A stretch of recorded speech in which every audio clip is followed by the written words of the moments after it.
কি কি দাবী আছে? পোনপ্ৰথমে আপোনালোকক আমাৰ স্কুললৈ ৱেলকাম কৰি লৈছোঁ। আমাৰ দাবী হ'ল আমাৰ বিটিআৰ অঞ্চলত যিমানখিনি বেঞ্চাৰ শিক্ষা অনুষ্ঠান আছে LP পৰা লৈ কলেজলৈকে এইখিনি শিক্ষা অনুষ্ঠানবোৰত বিটিআৰ এগ্ৰিমেণ্ট 6.3 দফাৰ দ্বাৰা প্ৰভিঞ্চিয়েলাইজেশ্যন কৰিব লাগে। আমি এইটো বিচাৰিছোঁ আৰু এইটো আমাৰ মূল দাবী। কেইখনমান স্কুল আছে? আমাৰ স্কুলসমূহ আছে এনেকুৱা ছিনিয়ৰ ছেকেণ্ডাৰী স্কুল বা জুনিয়ৰ কলেজ হিচাপে আছিলে 16খনৰ ভিতৰত 327 এমপ্লয়িজ আছে আৰু হাই স্কুল আছে আমাৰ বিটিআৰ অঞ্চল 125, তাৰে এমপ্লয়ি হিচাপে আছে 1382 আৰু এলিমেণ্টাৰী ছেকশ্যনৰ আছে স্কুল আছে 1207, তাৰে শিক্ষক হিচাপে কাম কৰি আছে 3940। চ' সেইখিনি মুঠ সংখ্যক আছে আমাৰ 5629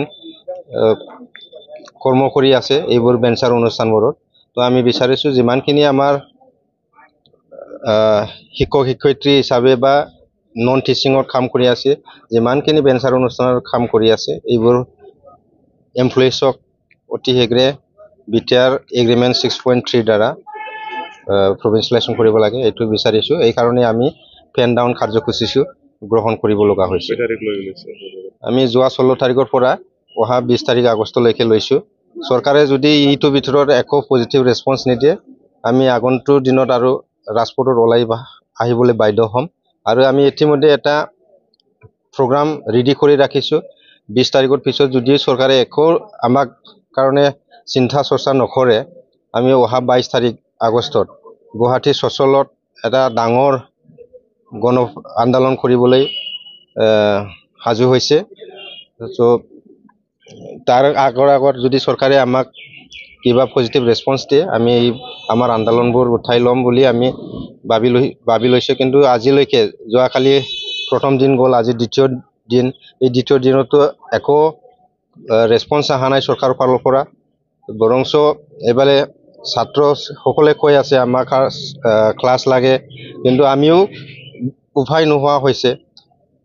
আমাৰ দাবীটো যদি কোনেও দুটা চৰকাৰে যদি শুনিব নিবিচাৰে, আসাম চৰকাৰ আৰু এইফালে বিটিআৰ চৰকাৰ যদি শুনিব নিবিচাৰে, আমাৰ এটাই মাধ্যম আছে, আমি গণ আন্দোলন দ্বাৰা তেওঁলোকৰ ওচৰত আমাৰ দাবীখিনি লৈ যোৱা। হয়, যদি চৰকাৰে একো কিবা নকৰে, ৰেছপন্স নিদিয়ে, আমি ক্লাছ বৰ্জনটো চলাই লৈ থাকিম। আৰু সেইটো দি যিটো একো নহয় আমি ৰাজপথত ওলাই আহিম। আৰু আমি বিচাৰিছোঁ এই আমাৰ যিখিনি সমস্যা এইটো অকল আমাৰ বেঞ্চাৰ অনুষ্ঠানৰ কাম কৰি থকা এমপ্লয়িজসকলৰ কাৰণে হৈ নাথাকক, এইটো এটা সামাজিক হিচাপে হৈ থাকক।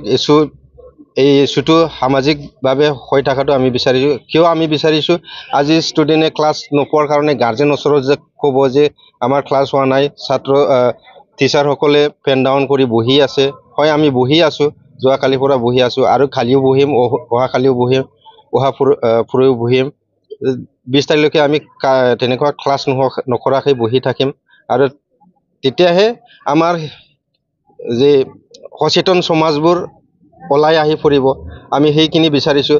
আজি বহুত ছাত্ৰ সংগঠন আছে, তেওঁলোকে ছাত্ৰৰ কাৰণে মাত মাতিবলৈ ক'ত হৈ আছে আমি দেখিবলৈ পোৱা নাই। আমাৰ কাৰণে, আমাৰ বেঞ্চাৰ অনুষ্ঠানবোৰৰ কাৰণে ছাত্ৰ সংগঠনবোৰে কোনো এটা মাত মাতাটো দেখা নাই। কিন্তু আমি বিচাৰিছোঁ এই ছাত্ৰ সংগঠনেও আমাৰ কাৰণে মাত মাতক, কিয়নো আমি থাকিলেহে ছাত্ৰসকল